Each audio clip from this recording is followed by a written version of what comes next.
कहानी की शुरुआत होती है और हमें थोड़े समय के बाद का सीन दिखाया जाता है, जहाँ पर हम देखते हैं कि अपना जो सेनवई है उसका जो चेकअप हो गया था।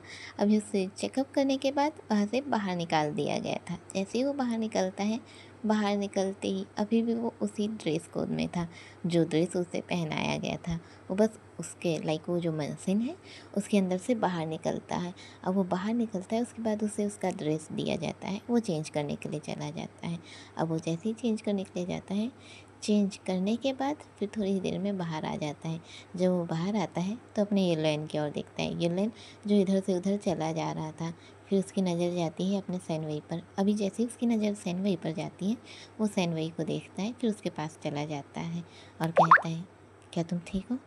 जैसे ही अपने येलेन ने सेनवई से कहा था, क्या तुम ठीक हो, सेनवई हाँ में सर हिला देता है।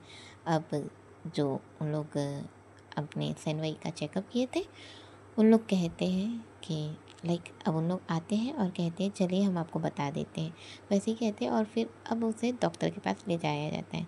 अब जो डॉक्टर है वो थोड़ी देर बात करता है अपने सेनवई और येलेन से और कहता है अभी आपका चेकअप हो गया है और अब रिपोर्ट आने में थोड़ा सा समय लगेगा, तो जब रिपोर्ट आ जाएंगी आपको बता दिया जाएगा, आप जा सकते हैं। वो इतना ही कहता है और अब हम देखते हैं कि अपने सेनवई और येलेन को यहाँ से जाने को कहा जाता है। अब बस क्या था, सेनवई और येलेन यहाँ से निकल जाते हैं अपना वापस घर जाने के लिए। अब हमें हॉस्पिटल के बाहर का सीन दिखाया जाता है, जहाँ पर हम देखते हैं कि अपने येलेन और सेनवई बस बीच रोड में ही खड़े थे और टैक्सी के आने का इंतज़ार ही कर रहे थे। अभी टैक्सी आकर रुकती है। जैसे ही टैक्सी आकर रुकती है, टैक्सी के रुकते ही अपने येलेन जो सेनवई को लेकर उस पर बैठ जाते हैं। अभी जैसे ही वो उस पर बैठते हैं, हमें दिखाया जाता है यहाँ पर येलेन जो सेनवई को लेकर उस टैक्सी पर बैठ रहे हैं और दूर से उन्हें कोई देख रहा है। और हाँ, ये कोई और नहीं था बल्कि हमारे सेजाई ही थे। अभी हमें दिखाया जाता है कि सेजाई दोनों को जाते हुए देखते रहते हैं। अब वो जाते हुए देखते रहते हैं, उसके बाद पूरा अपना फेस खोल देते हैं और फेस खोलने के बाद फिर कॉल वो जो कॉल है अपना फ़ोन, वो कॉल करते हैं किसी को। जब वो कॉल करते हैं तो उन्हें दिखाया जाता है कि जो उन लोग जो टैक्सी पर बैठे थे, उसी टैक्सी ड्राइवर ने अपने कॉल को उठाया था। अभी वो टैक्सी ड्राइवर जो है कॉल उठाता है और कहता है हेलो। जैसे वो कहता है हेलो, इधर से हमें अपने सेजाई को दिखाया जाता है, जो कहता है उन्हें वहीं ले जाओ जहाँ मैंने तुमसे कहा था। अभी जैसे वो इधर से कहता है, इधर से ही अपना जो टैक्सी ड्राइवर है वो कहता है हाँ मुझे पता है। अभी जैसे वो ऐसे कहता है, अपने सेजाई जो है वो कहते हैं ध्यान रहना, दोनों में से किसी को चोट नहीं आनी चाहिए और इतना याद रखना, सिर्फ उन्हें डराना है, बाकी और कुछ भी नहीं करना। अभी जैसे वो ऐसे कहता है, टैक्सी ड्राइवर जो है वो हाँ में सर हिलाता है, बस करता है, उसके बाद कॉल कट कर देता है। अब ड्राइविंग जो सीधे शुरू हो जाती है। वही सीन कट होता है और हमें अपनी सिंची को दिखाया जाता है, जिन्हें अपना ये झुझु जो है वो ले आया था उस एक्सीडेंट से वापस बाहर। अभी हमें वही जो वहाँ पर उसने जो गाड़ी का वो हुआ था, जहाँ पर गाड़ी पूरी ब्लास्ट हो गई थी और उन पुलिस वालों को भी लगा था, जो वहाँ का सीन दिखाया जाता है, जहाँ पर वो गाड़ी जो है ब्लास्ट हुई थी और पुलिस वाले जो लगभग अधमरे हालत में पड़े हुए थे। और हाँ, ये जो पुलिस वाले हैं ये हमारे चैंग या लिटिल गो बिल्कुल भी नहीं है, ये नॉर्मल पुलिस वाले हैं जो कि यहाँ पर अपना अटैक के लिए ही आए हुए थे, पर उल्टा इन पर ही अटैक हो गया। अभी हमें दिखाया जाता है वहाँ पर पूरा वो जो थे पुलिस वाले लोग, एक हल्का हल्का चोट आया हुआ था, उन लोग अधमरे हालत में जा चुके थे। वहीं पर अचानक से हमें एक और पुलिस जीप को आते हुए दिखाया जाता है। अभी पुलिस जीप आती है, जीप के आते ही उसमें से 2 कांस्टेबल उतरते हैं और फिर अपने चैंग और अपने लिटिल गो जो कि उतरते हैं। अब वो उतरते ही सीधे जो होश में था उसके पास जाते हैं और कहते हैं ये क्या हुआ, क्या तुम ठीक हो और ये सब कैसे हुआ। अभी जैसे वो ऐसे कहते हैं, अपने जो पुलिस वाला था जो कि थोड़ा सा होश में था, वो बताता है कि वहाँ पर क्या हुआ था। अब वो सुनते ही वो उसे संभालता है और फिर उन सभी को जितने भी कांस्टेबल थे उन लोग को लेकर अपने गाड़ी में जो वो बिठाने को कहता है और उसके बाद सीधे वो वहाँ से निकल जाता है। सीन कट होता है और हमें अपने सिंची को ही दिखाया जाता है, जिसे अपना झुझु जो ले आया था। अब उसे वही हमारे जो गॉडफादर है उसके ही वेला में लाया जाता है। अभी जैसे ही वेला में लाया जाता है, गॉडफादर जो है वो उनका जो चेयर है उस पर बैठे हुए रहते हैं। उनके सर पर एक हैट रखे रहता है, जिस वजह से उनका चेहरा जो कवर रहता है। हमें झुझु को दिखाया जाता है जो उसका चेहरा देखना चाहता था। ऐसा लग रहा था जैसे कि झुझु उसका चेहरा देखना चाहता है, पर अपने गॉडफादर जिन्होंने अपने फेस को अच्छे से कवर करके रखा हुआ था, जिस वजह से उनका चेहरा देख पाना बहुत ही मुश्किल था। अभी हम समझ सकते थे अपने जो सिंची है उसे लेकर अंदर आया जाता है। गॉडफादर जो है सीधे ही कहते हैं, तुम्हारी ये हालत कैसी हुई? अभी जैसे ही वैसे कहते हैं, हमारे जो सिंची है वो कुछ कह ही नहीं पाते। तभी झुझु जो है वो बता देता है कि क्या केस हुआ है असल में। अभी जैसे ही वो बताता है, गॉडफादर जो उठते हैं, उनके हाथ में एक मैगज़ीन थी, वो उसे सीधे एक साइड कर देते हैं और कहते हैं, क्या बात है सिंची, क्या अब तुम कमज़ोर हो चुके हो, या तुम्हारे बेटे का प्यार तुम्हें कमज़ोर बना रहा है? भूलो मत, इस इंडस्ट्री में आने के लिए हमें अपनी फीलिंग और अपने जज्बात छुपाने पड़ते हैं। दोबारा याद रहे, तुमसे ये गलती दोबारा बिल्कुल भी नहीं होनी चाहिए। आज पुलिस वालों ने हमला किया है, आज तो तुम बच गए, पर हर बार क्या ऐसा होगा? बिल्कुल भी नहीं। सिंची, याद रखना, मैं इस खेल में किसी को भी शामिल नहीं होने दूंगा। अगर कभी भी ऐसा हुआ कि मैं जो चाहता हूँ मैं उसे ना पा पाऊँ, तो फिर मैं किसी को नहीं छोड़ने वाला। मेरा जो मकसद है वो पूरा ज़रूर होगा, और उसे पूरा करने के लिए मुझे तुम्हारी भी ज़रूरत है, क्योंकि तुम एक गन सप्लायर हो, साथ ही साथ तुम बारूद भी बना सकते हो, है ना? तो मेरा जो मेन मकसद है उसके लिए तुम्हें अच्छे से प्रिपेयर रहना होगा। तो ध्यान रखना, तुम सिर्फ अपने बेटे के प्यार में आकर कुछ भी गलती नहीं कर सकते। तो आज जो गलती तुमसे हुई ये दोबारा नहीं होनी चाहिए। अभी अपने गॉडफादर ने जैसे ही ऐसा कहा था, सिंची जो अपना सर चुपचाप नीचे झुका देते हैं और हाँ में सर हिलाते हैं। झुझु जो अपने सिंची को देखते हैं और फिर गॉडफादर को देखते हैं, और वो भी अपना चुपचाप नीचे की ओर देखा ही जा रहा था। अब गॉडफादर जो है वो अपने झुझु की ओर देखते हैं और कहते हैं, हे तुम झुझु, यही नाम है ना तुम्हारा? अभी झुझु जो है वो गॉडफादर की ओर देखता है और कहता है, हाँ मेरा यही नाम है।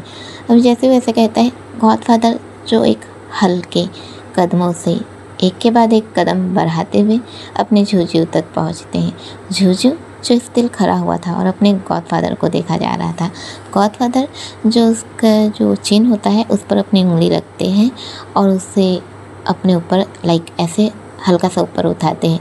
झुझु जो इस वक्त पर अपने गॉडफादर की आंखें देख रहा था, क्योंकि फेस तो कवर है ना, उसकी आंखें देख रहा था। गॉडफादर जिनकी आवाज़ आती है जो कहते हैं, तो तुमने भी बहुत अच्छा किया, बड़े आसानी से इसे बचा लाए, पर याद रखना ये खेल कुछ कम नहीं है, इसमें मौत भी शामिल है।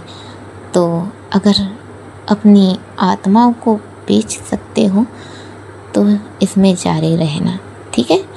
मैं सिर्फ तुमसे इम्प्रेस हुआ हूँ तुम्हारी बातों के कारण, पर अगर तुमने परफॉर्मेंस अच्छा नहीं दिया तो तुम्हें मैं कब उठा के यहाँ से बाहर फेंक दूँगा तुम्हें पता भी नहीं चलेगा, ठीक है? तो इतना याद रखना, अभी तुमने सिंची की हेल्प की है, अब तुम्हें ये हाउ और गाओयिंग की भी हेल्प करनी है। गाओयिंग का अब ड्रग्स डीलिंग होने वाला है, तो उसके लिए भी तैयार रहना। वैसे तुमने लास्ट टाइम अच्छा बताया था, वो उसके काम आया, तो ऐसे ही अलग अलग आइडियाज़ भी देना। और अगर तुम ऐसे ही अलग अलग आइडियाज़ देते रहोगे तो तुम एक दिन हम सब के साथ ही रहोगे, और साथ ही साथ मेरे उस बड़े काम के लिए भी तुम काम आओगे जो मेरा मिशन है, जो मैं असल में करना चाहता हूँ। तो तैयार रहना। अभी जैसे ही अपने गॉडफादर ने ऐसा कहा था, हमारे जो झुझु है वो हाँ में सर हिला देता है। अभी जैसे वो हाँ में सर हिलाता है, हमारे गॉडफादर जो है वो हल्की से स्माइल करते हैं और वो स्माइल उनके फेस के अंदर, लाइक जो फेस कवर है उसके अंदर दिखाई जाती है, साफ साफ बाहर नहीं दिखाई जाती है। अभी उनकी आंखें हल्की सी छोटी दिख रही थी। अब वो वहाँ से सीधे पलटते हैं और जाने लग जाते हैं। अभी जैसे कि वो जा रहे थे तभी हमें दिखाया जाता है सिंजी जो अपने गॉडफादर को जाते हुए देखता रहता है और फिर वो सीधे वहाँ से उठता है, लाइक वहाँ पर जो खड़ा था वहाँ से उठता है और फिर एक जगह पर चला जाता है जो कि उसका एक पर्सनल रूम था, वो उस साइड को चला जाता है। सीन कट होता है और हमें अपने चैंग और लिटिल गो को दिखाया जाता है जो दोनों के दोनों उन पुलिस वालों को लेकर हॉस्पिटल पहुंच गए थे। और हॉस्पिटल कौन सी थी? हमारा गार्जियन हॉस्पिटल। बस उन लोग वहीं पर पहुंच गए थे। अब पुलिस वालों की ऐसी हालत देख के लाइक हल्का बहुत तो लगा था, कुछ लोग बेहोश भी थे और कुछ लोगों की थोड़ी सी हालत ख़राब थी। उन्हें देखकर सभी लोग हैरान थे क्योंकि पुलिस वालों का ऐसा हालत होना भले ही कोई बड़ी बात तो नहीं होती है, पर ये तो उम्मीद नहीं थी। इस वजह से अभी हमें दिखाया जाता है वहाँ पर अपने जो होंग है वो थे और साथ ही साथ बाकी के डॉक्टर्स भी थे। अपने दाकिंग का वहाँ पर कोई काम नहीं था। हमें दिखाया जाता है अभी उन पुलिस वालों को वहाँ लेटाया जाता है और अभी उन लोग का ट्रीटमेंट चल रहा था। चलिए सीन कट करते हैं। वही हमें अपने चैंग और लिटिल गो को दिखाया जाता है जहाँ पर दोनों के दोनों उस हॉस्पिटल के लाइक जहाँ पर उन्हें छोड़ दिया गया कि जहाँ पर उनका इलाज हो रहा है, अब उसके ही थोड़ा सा करीब उन लोग वहाँ खड़े रहते हैं जहाँ पर अपने चैंग जो है वहीं पर दीवार के पास खड़े रहते हैं। दीवार पर जोरदार हाथ मारते हैं और कहते हैं डैमिट, सब खत्म हो गया। मुझे लगा था कि इन लोग संभाल लेंगे पर इन लोग तो कुछ संभाल ही नहीं पाए। हाथ में आया हुआ काम मेरा चला गया। मुझे लगा था कि सब ठीक हो जाएगा पर नहीं। समझ में नहीं आ रहा कि आखिरकार जब मुझे सब कुछ पता चल जाता है तो ऐन वक्त पर वो कौन है जो मेरा काम ख़त्म कर देता है, मेरा काम ख़राब कर देता है। चाहे मैं खुद काम करूँ या किसी और को कहूँ, पर मेरा काम असल में ख़राब ही हो जाता है। मुझे समझ में नहीं आता ये क्यों हो रहा है मेरे साथ। तभी अपना जो लिटिल वो है वो कहता है शांत हो जाइए सर, सब ठीक हो जाएगा, हम एक दिन उन्हें पकड़ लेंगे। अभी चैंग जो है वो अपने लिटिल गो की ओर देखते हैं और कहते हैं अच्छा ठीक हो जाएगा, कैसे ठीक होगा? और मैं शांत ही क्यों हूँ ये बताओ मुझे। शांत भी हूँ तो क्यों हूँ? लिटिल गो तुम्हें क्या लगता है? हाँ, मैं कोशिश नहीं कर रहा किसी भी चीज़ के लिए। मेरे दिमाग में बस एक ही बात चल रही है कि कुछ भी करके मुझे उस गॉडफादर को पकड़ना है।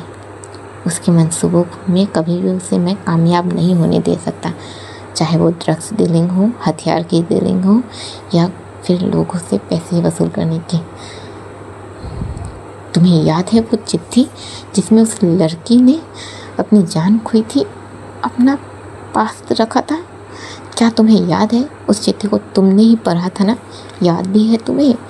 मुझे उसे इंसाफ दिलाना है और उसे इंसाफ दिलाने के लिए मुझे उन सबको मारना है अपने इन्हीं हाथों से। मैं उस लड़की को इंसाफ दिलाऊंगा, अपने इन्हीं हाथों से इंसाफ दिलाऊंगा। अभी अपने जो चैंग ने ऐसे ही कहा था, लिटिल को वो बस शांत था, उसकी बातें सुन रहा था। फिर वो कहता है उसे इंसाफ दिलाने के लिए हमें दिमाग से काम लेना होगा सर। अगर हम थोड़ी थोड़ी बातों पर पैनिक करेंगे तो हम कुछ भी पा नहीं पाएंगे। अक्सर कुछ पाने के लिए कुछ खोना पड़ता है और अगर आप इंसाफ पाना चाहते हैं तो आपको अपने गुस्से को शांत करना होगा, अपने गुस्से को खोना होगा। अभी चैंग जो है वो लिटिल गो के आँखों में देखने लगता है जिनमें सिर्फ एक शांति थी, एक शांत भाव, जिसमें कुछ गुस्सा या चीर कुछ भी नहीं था। वो आंखें सिर्फ शांत देख रही थी।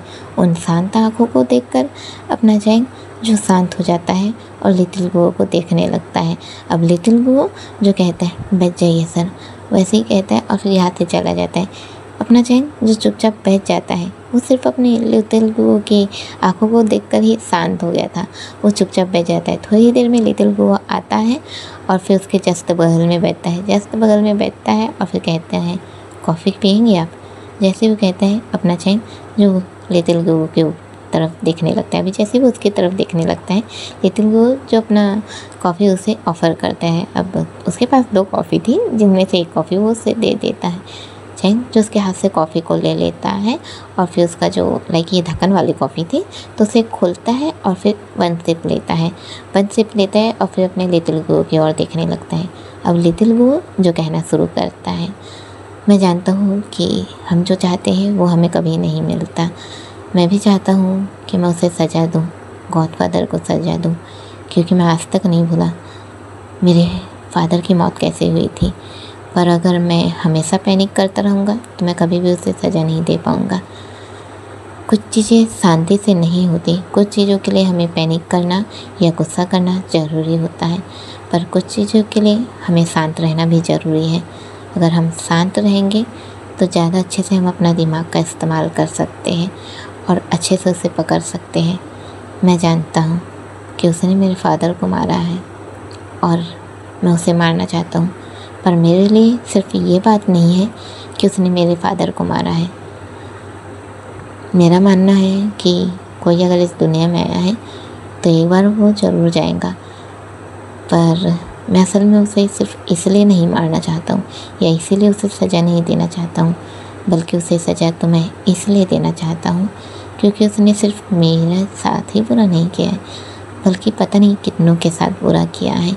उसकी वजह से कितनी फैमिली दूर हो गए हैं, कितने माँ बाप अपने बच्चों से दूर हैं, कितनों के साथ क्या हुआ है। अगर मैं गुस्सा करने लगूँगा तो मैं कभी भी ये नहीं जान पाऊँगा कि वो कौन है। मेरा मकसद सिर्फ गॉडफादर को मारना ही नहीं, बल्कि उसके असली चेहरे का पता लगाना है। आज तक हमें सिर्फ ये पता है कि वो गॉडफादर है, माफिया इंडस्ट्री का इकलौता बादशाह, पर वो आखिरकार ये बादशाह कैसे बना, उसकी पास्ट स्टोरी क्या है और आखिरकार वो है कौन। माफिया बॉस गॉडफादर कौन है वो, आखिरकार उसका असली नाम क्या है, उसके रिश्ते क्या है। ऐसा कोई तो जरिया होगा जिससे वो कमज़ोर पड़ जाएगा और जिस वजह से मैं उसे हरा पाऊँगा।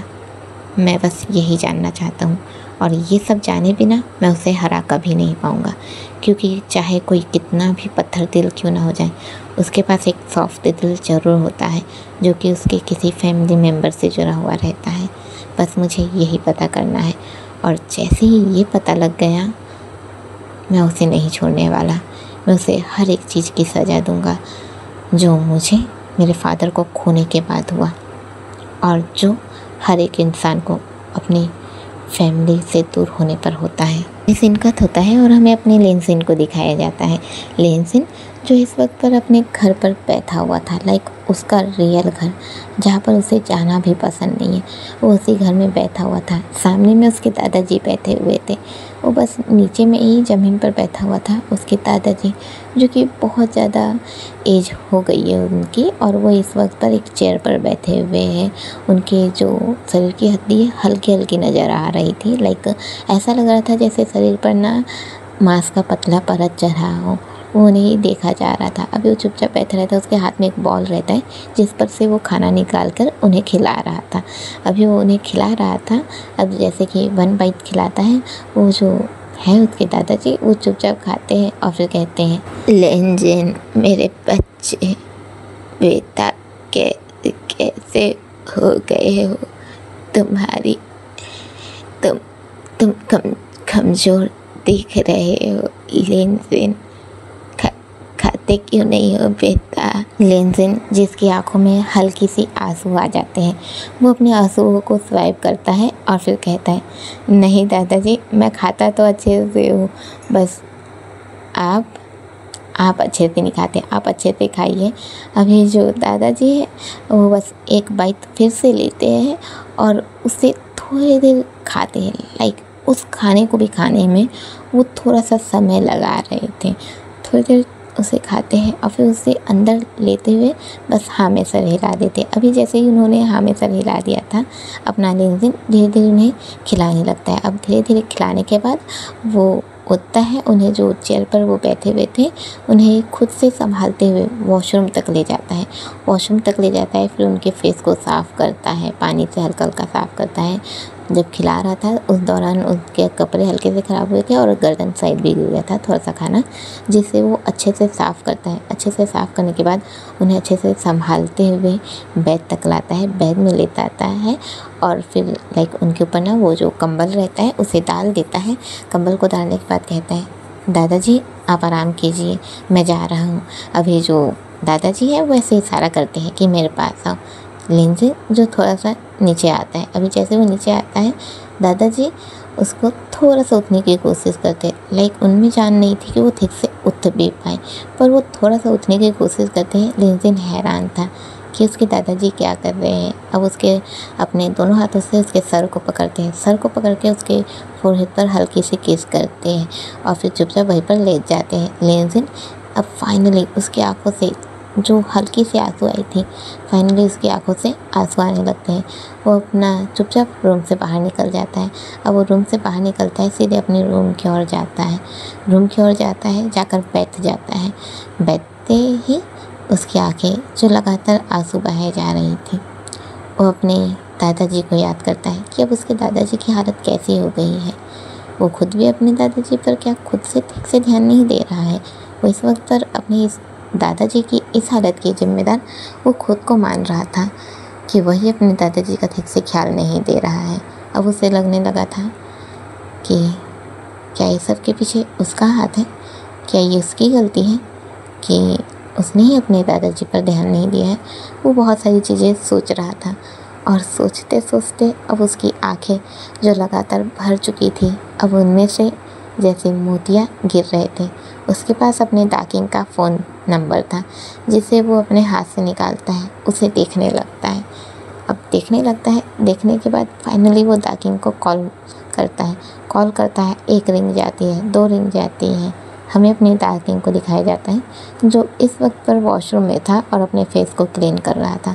डाकिंग जो फेस को क्लीन करता है और फिर कहता है, आ रहा हूँ 1 मिनट रुक जाओ, वैसे ही कहता है। फेस को क्लीन कर रहा था। अब अपने लिंजिन को दिखाया जाता है जो सिर्फ 2 रिंग करता है और फिर कॉल कट कर देता है।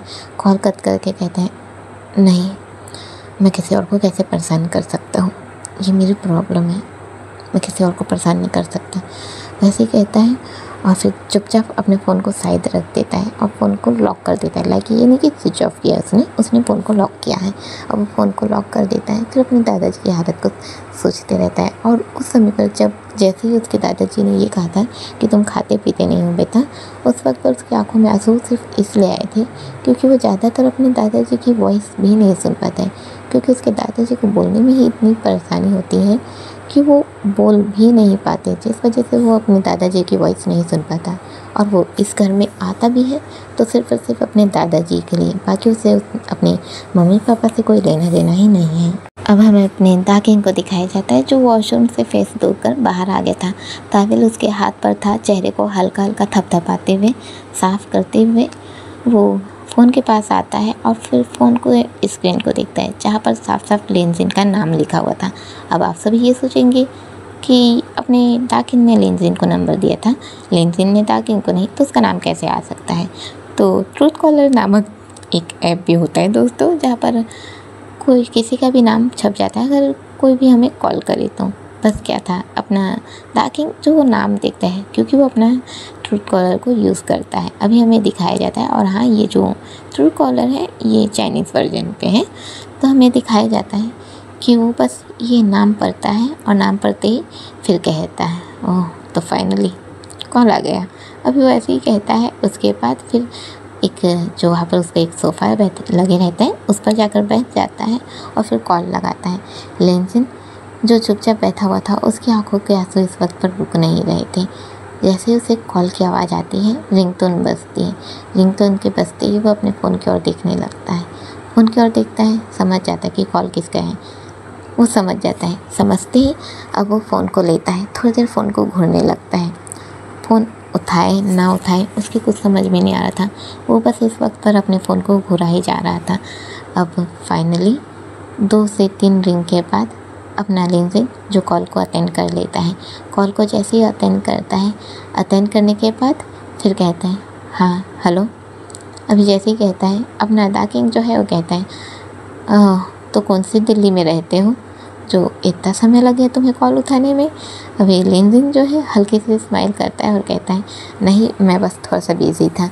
अभी दाकिंग जो है वो कहता है ओहो, तो मेरी थोड़ी देर बिजी रहने का बदला तुमने ऐसे लिया कि मेरे 3 ड्रिंक के बाद तुमने कॉल उठाया।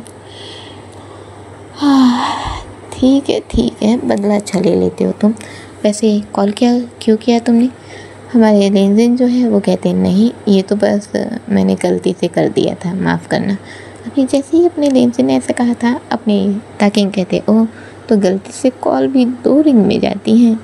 मुझे लगा था गलती से कॉल जाती है तो हम तुरंत कट लेते हैं।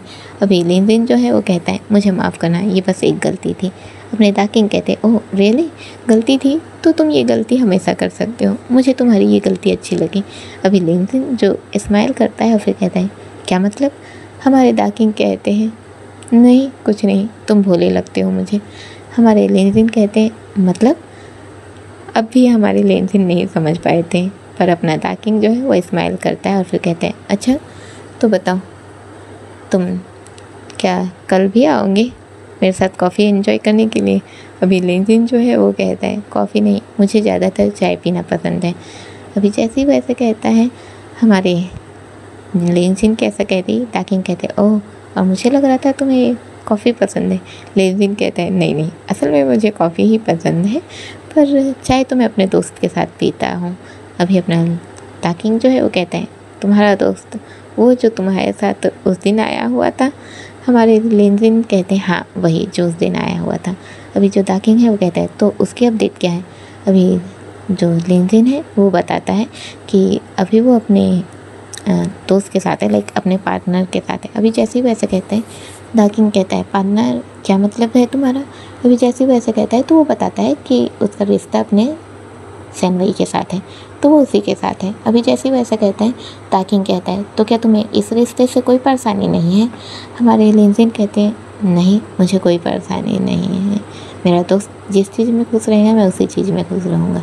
अभी दाकिंग जो है वो सीधे कहते हैं ओह, और अगर तुम ऐसे रिश्ते में आओ तो क्या तुम ऐसे रिश्ते में आओगे या फिर अपनी फीलिंग को छुपाओगे और ये सोचोगे कि दुनिया वाले क्या सोचेंगे?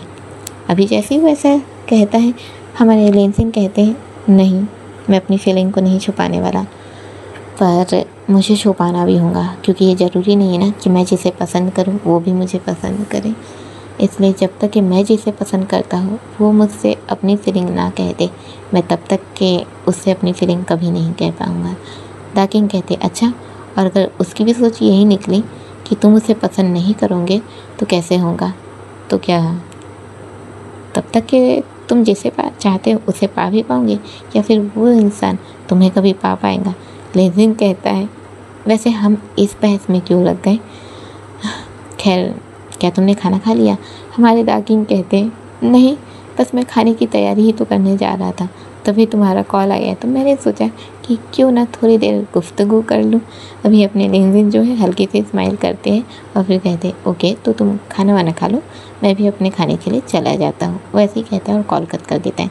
दाकिंग सिर्फ इतना कहता है अरे रुको तो सही, पर तब तक कि कॉल जो कट हो चुका था। दाकिंग अपने फ़ोन को सर पर मारता है और कहता है इतना आसान नहीं होगा इससे कहना, पर अगर मैंने उसे ये कह दिया कि उसे मैंने जब से देखा है तभी से मैं उसे पसंद करता हूँ तो? नहीं, दाकिंग कुछ भी मत सोचो, ज़रूरी नहीं कि अगर तुम उसे पसंद करते हो तो वो भी तुम्हें पसंद करेगा। अभी वो ऐसे ही कहता है और चुपचाप स्माइल करते हुए अपनी किचन की ओर बढ़ जाता है। वहीं पर हमें अपनी लिंजिन को दिखाया जाता है जिसका कॉल कट गया था। वो फ़ोन को चुपचाप साइड रखता है और फिर एक गहरी सांस लेता है और कहता है नहीं,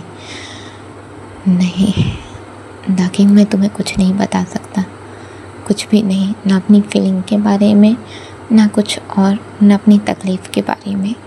तुम मेरे बारे में क्या सोचोगे कि मैं अपने ही घर वालों से नफ़रत करता हूँ या मेरे घर वालों ने क्या किया है मेरे साथ?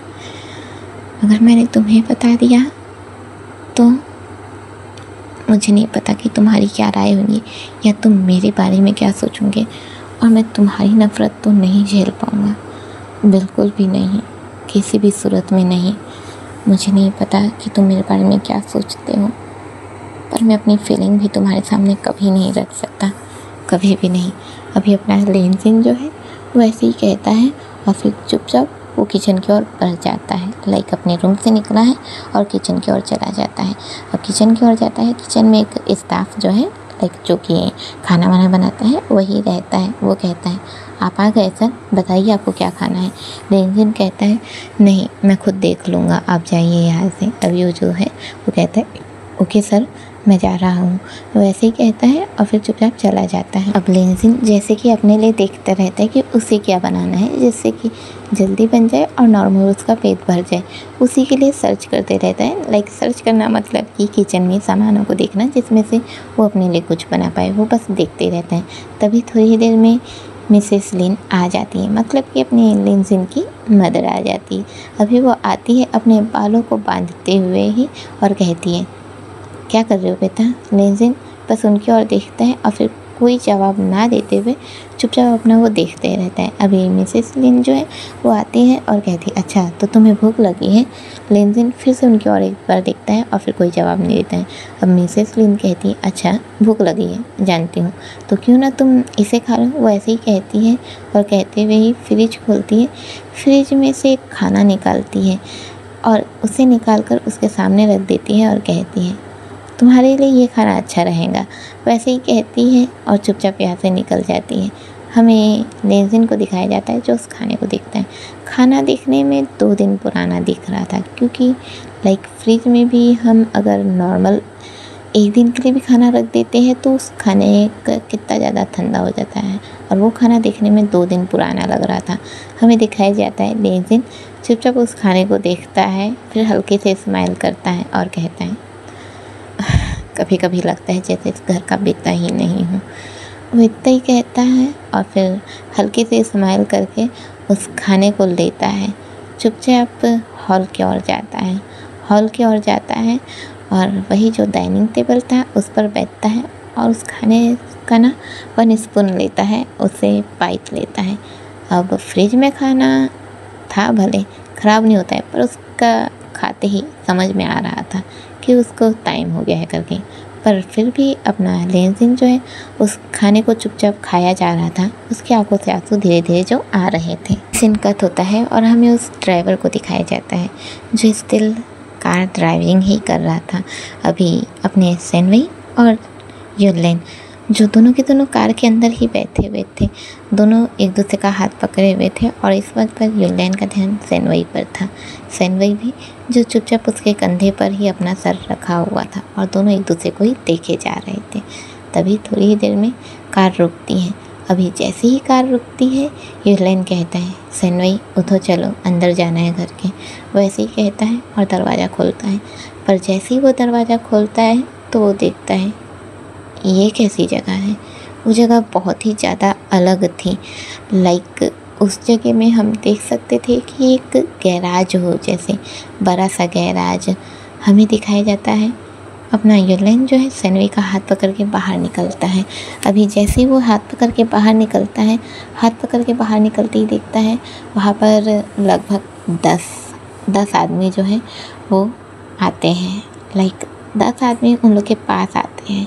जो ड्राइवर था वो भी बाहर निकलता है। अब बाहर निकलने के बाद वो सीधे अपने हाथ पे कपड़ा बांधता है अच्छे से और फिर कहता है तो अब शुरू करते हैं। अभी जैसे ही वैसे कहता है सेनवई वो अपने कदम पीछे ले लेता है और घबरा जाता है। युलेन कहता है शुरू करते हैं, क्या शुरू करना है, कौन हो तुम और हमें यहाँ क्यों लेकर आए हुए हो। अभी जैसे ही अपना सेनवई लाइक युलेन ने ऐसा कहा था, वो जो शख्स था वो कहता है क्यों लाया है, ये तो अभी पता चल जाएगा।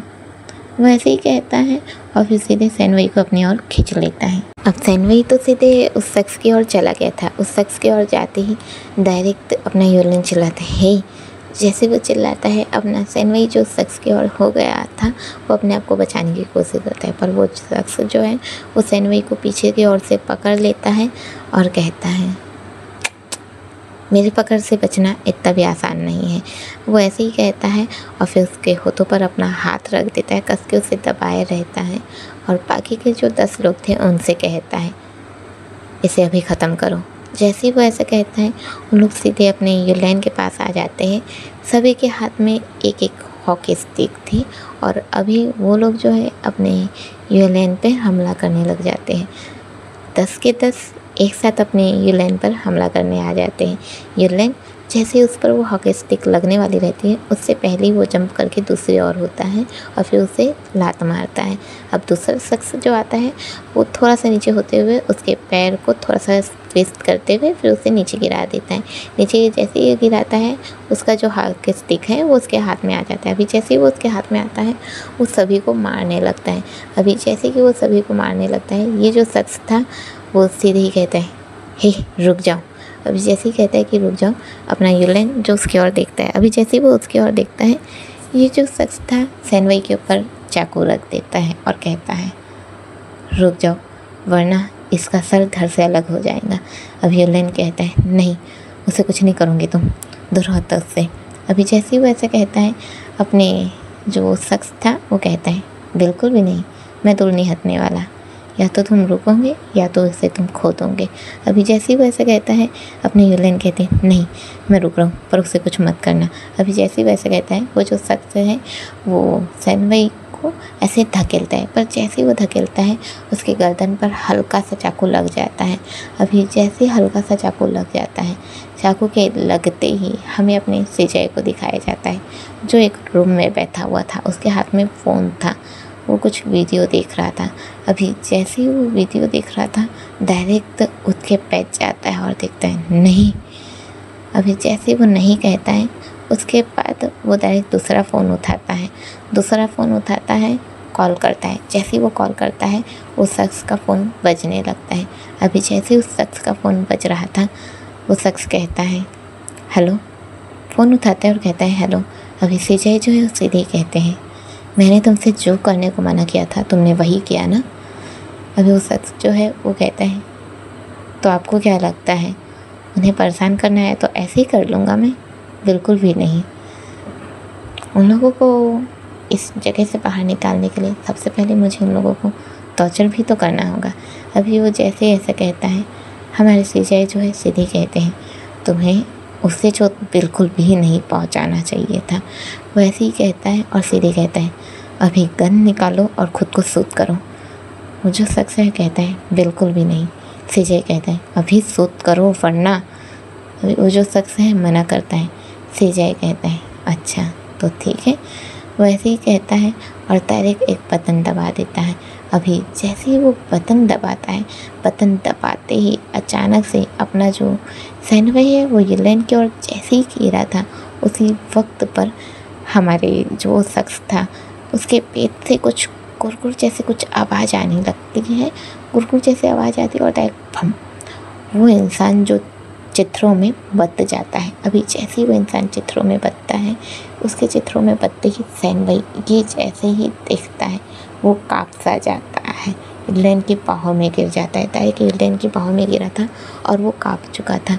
अभी सैनवई जैसे ये देखता है बहुत ज़ोर से चिल्लाता है क्योंकि उससे ये देखा नहीं जाता।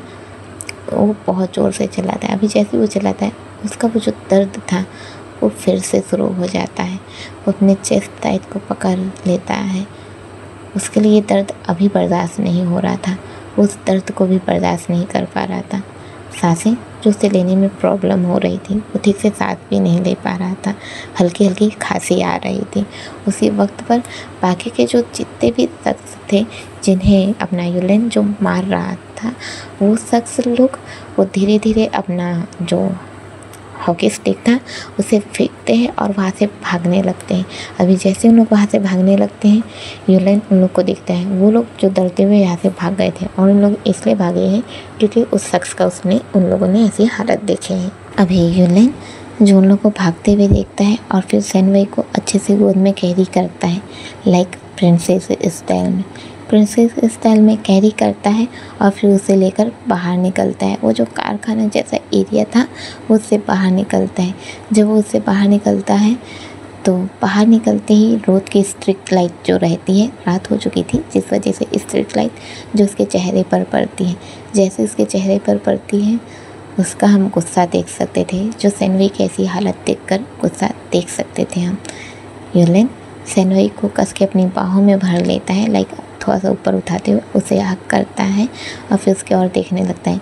सेनवई जो पूरा सिसक चुका था, कमज़ोर पड़ चुका था, अब यूलिन जो उसे लेकर वहाँ से निकल जाता है, चुपचाप चलते रहता है और फिर वो मन में ही कहता है, मैं वादा करता हूँ तुमसे सेनवई, जब तक ये पूरा कंफर्म नहीं हो जाता कि क्या है क्या नहीं है, मैं कभी भी दोबारा ऐसी किसी भी टैक्सी पर नहीं बैठूँगा, कभी भी तुम्हें चोट नहीं पहुँचने दूँगा।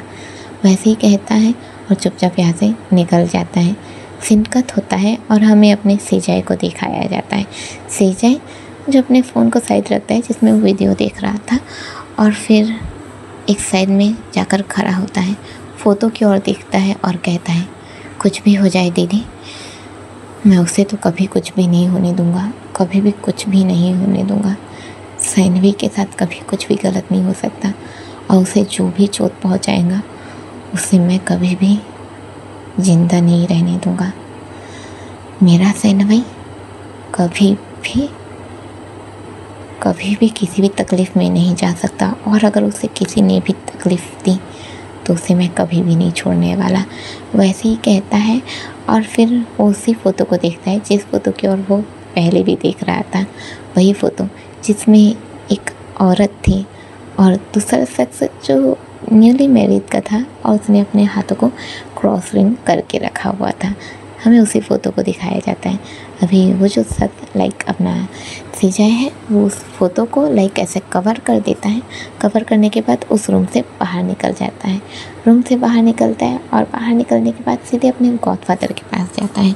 अभी जैसे ही वो गॉडफादर के पास जाता है, गॉडफादर के पास जाते ही हमें दिखाया जाता है गॉडफादर जो है वो कहते हैं, हो गया तुम्हारा काम। सेजाई कहता है, नहीं अब तक नहीं हुआ। हमारे गॉडफादर कहते हैं, तो फिर कब होगा? मैं जो करना चाहता हूँ उसके लिए मेरा उसका इस शहर से बाहर निकलना बहुत ज़रूरी है। तो तुम क्या कर रहे हो? अभी सेजाई कहता है, इतना भी आसान नहीं है गॉडफादर, आप जानते हैं अच्छे से कि ये सब इतना भी आसान नहीं है। उसे इस शहर से बाहर निकलना इतना भी आसान नहीं है। अभी गॉडफादर जो है वो सीधी कहते हैं, तुम्हारे लिए क्या आसान है और क्या मुश्किल है ये मुझे अच्छे से पता है। मैंने तुमसे कह दिया है कि वो इस शहर में नहीं रहना चाहिए तो नहीं रहना चाहिए। जितनी जल्दी हो सके उसे शहर से बाहर निकालो, वरना मेरा मकसद कभी भी पूरा नहीं होगा। और अगर मेरा मकसद पूरा नहीं हुआ तो तुम जानते हो ना कि मैं क्या कर सकता हूँ। सेजाई कहता है, हाँ मैं अच्छे से जानता हूँ, तो आप बेफिक्र रहिए। वैसे ही कहता है और फिर सीधे खिड़की साइड जाकर खड़ा हो जाता है। गॉडफादर जो वहीं पर बैठे रहते हैं, उसके बाद अपना सिगरेट निकालते हैं, उसके मुंह पर रखते हैं, लाइक अपने मुंह पर रखते हैं और फिर सेजाई को बुलाते हैं। सेजाई थोड़ी देर में आता है, फिर लाइटर जलाता है और गॉडफादर के मुंह के पास रख देता है। अभी गॉडफादर जो है वो सिगरेट को पीते हैं, लाइक उसकी एक कस लेते हैं और फिर उसका धुआं छोड़ते हुए ही कहते हैं, सेजाई। सेजाई जो है वो कहते हैं, हाँ क्या हुआ? अभी गॉडफादर जो है वो सीधे ही कहते हैं, क्या तुम्हें अभी भी उसकी याद आती है? हमारे सेजाई कहते हैं, हाँ आती है। गॉडफादर कहते हैं, पर क्यों? बहुत साल हो चुके हैं, भूल जाना चाहिए तुम्हें। सेजाई कहते हैं, बिल्कुल भी नहीं, आप भूल सकते हैं पर मैं बिल्कुल भी नहीं। वो मेरे खून से जुड़ा हुआ है और मैं उसे कभी भी नहीं भूलने वाला। गॉडफादर कहते हैं, पर वो मेरा ही खून है। तुम्हारे खून से जुड़ा हुआ है पर वो मेरा ही खून है। हमारे सेजाई कहते हैं, हाँ इसलिए तो आपने उसे इस तरह छोड़ दिया ना, सिर्फ इसलिए क्योंकि आप एक माफिया के लीडर है ना? अभी अपने जो गॉडफादर है वो कहते हैं, सेजाई तुम्हें अपनी फीलिंग को अपने आप पर हावी नहीं होने देना चाहिए। हमारा काम जैसा है उसके लिए हम अपनी फीलिंग को बिल्कुल भी अपने ऊपर काबू नहीं होने दे सकते। हमारे सेजाई कहते हैं, हाँ मैं अपनी फीलिंग को अपने ऊपर काबू नहीं होने दे रहा, पर याद रखिएगा अगर सेनवई को कुछ भी हुआ तो मैं आपको कभी भी माफ़ नहीं करूँगा। गॉडफादर कहते हैं, हाँ मैं जानता हूँ कि तुम मुझे कभी भी माफ़ नहीं करोगे, इसलिए मैं चाहता हूँ कि सेनवई यहाँ से जितना जल्दी हो सके चले जाए। हमारे गॉडफादर कैसा कहते हैं, सिजय कहते हैं अगर आप ये चाहते हैं कि उसे कुछ ना हो तो उसके लिए आपको उस पर ध्यान देना चाहिए, आपको ये बात सामने रखनी चाहिए कि आप कौन हैं। हमारे सिजय सीधे कहते हैं। जैसे ही वो ऐसे कहते हैं, हमारे जो हमारे गॉडफादर हैं वो सीधे कहते हैं नहीं, मैं उसे ये कभी नहीं बताने वाला कि मैं कौन हूँ या उसका और मेरा रिश्ता क्या है। हमारे गॉडफादर कैसे कहते हैं, सिजय कहते हैं हो आप नहीं बताने वाले ना कि उसका और आपका रिश्ता क्या है, तो फिर ये भूल जाइए कि उसके इस शहर में रहते हुए आपका मकसद कभी पूरा होगा। आप चाहते हैं ना कि आपका मकसद पूरा हो, तो आपके मकसद को पूरा करने के लिए आपको ये बात भूलना होगा कि सैनवई से कोई आपका रिश्ता भी है, और उस रिश्ते को भूल जाओ। और तबाह करना चाहते हो ना इस शहर को, तो कर दो तबाह, क्योंकि आप तो तबाह ही करना चाहते हो ना। तो ये क्यों सोच रहे हो कि शहर में कोई और नहीं बल्कि सैनवई है, सैनवई की वजह से ही रुके हुए हो ना। जैसे ही आपको ये पता चला कि सैनवई इस शहर में है, आपने अपने प्लान को रोक दिया। आखिरकार क्यों? क्योंकि सैनवई अभी जैसे ही अपना सिजय ऐसा कहता है, गॉडफादर सीधे कहते हैं सिजय चुप हो जाओ, बिल्कुल भी नहीं। मैं नहीं चाहता कि तुम्हारी जुबान पर भी ये लफ्ज़ आए। सिजय कहता है हो, मेरी जुबान पर भी ये लफ्ज़ आने से रोकना चाहते हो, पर सच्चाई को कैसे बदलोगे? ये सच्चाई तो बिल्कुल भी नहीं बदल सकती ना कि सैनवई आपका। अभी जैसे ही वैसे कहता है, गॉडफादर सीधे कहते हैं सिजय इस वक्त पर मैं गॉडफादर हूँ, और याद रखना मेरी पर्सनल और प्रोफेशनल लाइफ में कभी भी मेरी पर्सनल लाइफ एक जैसी नहीं हो सकती। मुझे अपनी पर्सनल और प्रोफेशनल लाइफ अलग अलग रखना पसंद है। अभी सिजय जो है वो सीधे ही कहता है आप पछताएंगे अपने इस फैसले के लिए, वक्त रहते अपना फैसला बदल लीजिए, वरना आप कुछ ऐसा खो देंगे जिसे आप कभी नहीं खोना चाहते। अभी गॉडफादर जो है वो सीधे ही अपने सिजय की ओर देखता है और फिर वो उस कमरे से बाहर निकल जाता है। अभी वो बाहर निकलता है, सिजय वहीं पर खड़ा रहता है और गॉडफादर को जाते हुए देखता रहता है। सिजय जो गॉडफादर को जाते हुए देख रहा है, वहीं पर अपना जो गॉडफादर है वो कमरे से बाहर निकलता है, एक गहरी सांस लेता है। गहरी सांस लेने के बाद फिर कहता है बिल्कुल भी नहीं, मैं अपना मकसद कभी भी अधूरा नहीं छोड़ूंगा। मैं इस शहर को बर्बाद कर दूंगा जिसकी वजह से मैंने अपनी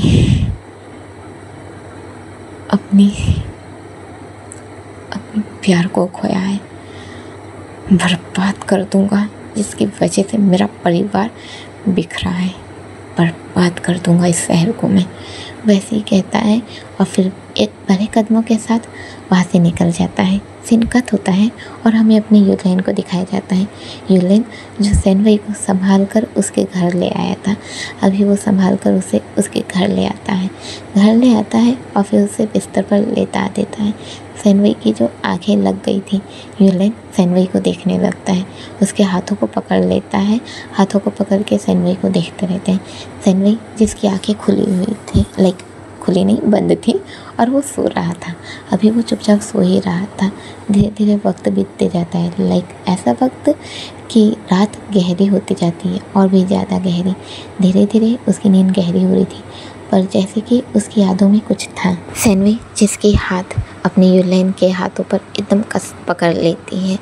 सैनवई यूलेन के हाथों को कस के पकड़ लेता है नींद में ही और कहता है नहीं नहीं नहीं, आंटी मुझे मत मारिए, आंटी मुझे दर्द हो रहा है, आंटी मेरी गलती नहीं है, आंटी प्लीज़ प्लीज़ आंटी मत मारिए, नहीं आंटी मुझे दर्द हो रहा है, आंटी रुक जाइए। अचानक से सैनवई इधर से उधर होने लगता है, जैसे उसके कानों पर किसी स्टिक से मारने की आवाज़ गूंज रही हो। वो जोरदार रोने लगता है। वो मना करता है, किसी को खुद को मारने से मना करता है। यूलेन जो अपने सैनवई को उठाने लगता है, कहता है हे सैनवई कुछ नहीं हुआ है, क्या हुआ है आखिरकार, तुम रो क्यों रहे हो? सैनवई कौन मार रहा है तुम्हें? सैनवई चिक के साथ उठता है और सीधे अपने यूलेन को हक कर लेता है। अभी जैसे उसने उसे हक कर लिया था, हक करते ही अपना जो यूलेन वो हक करते ही सैनवी कहते हैं लाइक उसने उसे हक किया है, उसके कपड़ों को कस के पकड़ा हुआ है और कहते हैं नहीं नहीं नहीं, मुझे मत मारिए, मुझे दर्द हो रहा, आपको जो चाहिए मैं दूंगा, आपको जितने पैसे चाहिए मैं ला कर दूंगा, नहीं मत मारिए, मुझे मत मारिए। वैसे ही कह के रोने लगता है। यूलेन कुछ नहीं समझ पाता, अभी वो उसे काम कर रहा था, पर सैनवी जिसके आंसू बंद नहीं हो रहे थे वो लगातार अब वो चिख चिख कर रोने लगा था कि उसे छोड़ दिया जाए, उसे मारा ना जाए। अब वो पैनिक हो चुका था, वो लगातार चिख चिख कर रोया जा रहा था। सैनवी के ऐसा रोते ही हमारा यूलेन, जो सैनवी की ऐसी हालत नहीं देख पाता, उसके चेहरे को सहलाने लगता है, उसके बालों को सहलाने लगता है, उसे प्यार से बुलाता है, सैनवी देखो कोई नहीं यहाँ पर, कोई तुम पर हाथ नहीं उठा रहा, मैं हूँ ना, सैनवी मेरी बात सुनो। पर सैनवी इतना ज़्यादा पैनिक कर चुका था कि वो यूलेन की भी बातों को नहीं सुन रहा था, उसकी भी बातों का जवाब नहीं दे रहा था। अब यूलेन जो बहुत ज़्यादा परेशान हो जाता है कि उसे क्या करना है, वो कुछ नहीं समझ पाता। अब वो धीरे धीरे अपने सैनवी को सहलाते हुए ही उसके होठों पर अपने होठों को रख देता है, लाइक हल्का सा दबाता है और हल्का सा दबाते ही उसे किस करने लगता है। अभी जैसे ही वो किस कर रहा था, सैनवी धीरे धीरे शांत होने लगता है और उसकी आंखों के आंसू जो धीरे धीरे होठों तक जा रहे थे, होठों में मिक्स हो रहे थे, अब किसिंग जो हल्के हल्के टिप होते जा रही थी। सैनवी धीरे धीरे जैसे ढीला पड़ गया हो, इसी वक्त पर उसका वही दर्द, उसके चेस्ट का दर्द वो शुरू हो गया था।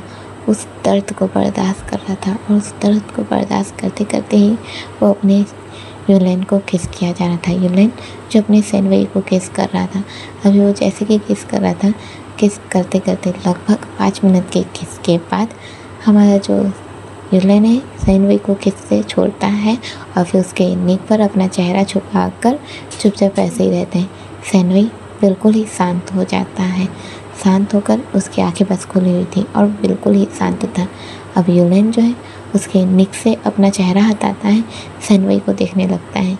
सैनवी जो बिल्कुल ही शांत था, यूलेन जो सैनवी को देखता है और फिर उसके कानों के पास कहता है, आई एम सॉरी, तुम्हारे बुरे वक्त में मैं नहीं था ना, शायद इसलिए तुम ऐसे हो। वैसे ही कहता है, अभी जैसे ही वो ऐसे कहता है हमें सैनवी के ही पास को दिखाया जाता है, जहाँ पर उसकी वही आंटी उसे लगातार कर्स कर रही थी, उसे सुना रही थी और उसे मार भी रही थी। सैनवी के लिए ये दर्द के लाइक बर्दाश्त के बाहर था। फिर वही दूसरा क्लिप दिखाया जाता है जहाँ पर वो देखता है उसकी आंटी जो उसे लगातार मारती ही रहती थी, लाइक उसके बड़े हो जाने के बाद भी वो उसे मारती ही थी। पर एक दिन जब वो उसे मार रही थी, उसी वक्त पर उसका पैर स्लिप कर जाता है और जिस स्टिक से मार रही थी वो स्टिक ना लाइक ऊपर से ना नोकी रहता है, चोक वाला स्टिक रहता है, वो ऐसे लाइक उसी में वो टकरा जाती है और टकराती ही वो जो स्टिक था वो उसके गर्दन के आर पार हो जाता है, जिस वजह से एन वक्त पर उनकी मौत हो जाती है। और उनकी मौत जब होती है इस चीज़ का उससे गहरा असर होता है, क्योंकि उसकी नज़र ये थी कि भले ही वो उसे मारती थी, बचपन से वो उसे टॉर्चर करती आई थी, पर उससे उसका एक रिश्ता था और वो उसके अलावा किसी और के साथ भी तो नहीं था, जिस वजह से उसका उसे बहुत ज़्यादा असर होता है। और अभी भी उसकी यादों से उसकी वो आंटी नहीं गई है, वो अक्सर उसकी यादों में आ जाती है और उसे मारती है। जब वो उसे मारती है तो सैनवी पैनिक कर जाता है। अभी हमें यूलेन को दिखाया जाता है जो सैनवी को अच्छे से लेता आता है, लेटाने के बाद फिर किचन की ओर बढ़ जाता है, किचन की ओर बढ़ता है और फिर जब वो किचन की ओर बढ़ता है तो वही हॉल में जो आंटी का फ़ोटो रखा हुआ था उस फ़ोटो को देखता है, उस पर अगरबत्ती जल रहा था, जलते हुए अगरबत्ती को देखता है, फिर उस फ़ोटो को देखता है और सीधे ही कहता है, अगर सैनवी के इस हालत की जिम्मेदार आप हो तो अच्छा है कि आप इस दुनिया में नहीं हो, क्योंकि अगर आप इस दुनिया में होती तो इस फोटो पर अगरबत्ती जलाने का मौका मैं खुद को ही देता था, वो भी पहली अगरबत्ती वो मैं ही होता था जिसकी वजह से आपके फ़ोटो पर अगरबत्ती जल रही होती। वैसे ही कहता है और फिर सीधे किचन की ओर चला जाता है। अभी वो किचन की ओर जाता है, वहाँ से एक बॉल लेता है, बॉल में पानी भरता है और वो ठंडा पानी भरता है। ठंडा पानी भरने के बाद एक वही से एक कपड़ा लेता है, कपड़े को उस बॉल में डालता है, पानी वाले बॉल में, और फिर वहाँ से लेकर वो उसे सीधे सैनवई के पास चला जाता है। सैनवई के पास जाता है और फिर सैनवई के पास जाकर उस कपड़े को ना अच्छे से भिगाता है, हल्का सा निचोड़ता है और फिर उसे अपने सैनवई के सर पर रख देता है। सैनवई जिसकी आँखें खुली हुई थी और वो अपने यूलाइन को देख रहा था। यूलाइन जो चुपचाप उस पत्ती को ऐसे ही रखा हुआ था और सैनवई को देखा जा रहा था। चलिए फ़िलहाल के लिए इतना ही। तो चलिए अब नेक्स्ट पार्ट में मुलाकात करेंगे और फ़िलहाल के लिए इतना ही। चलिए बाय बाय।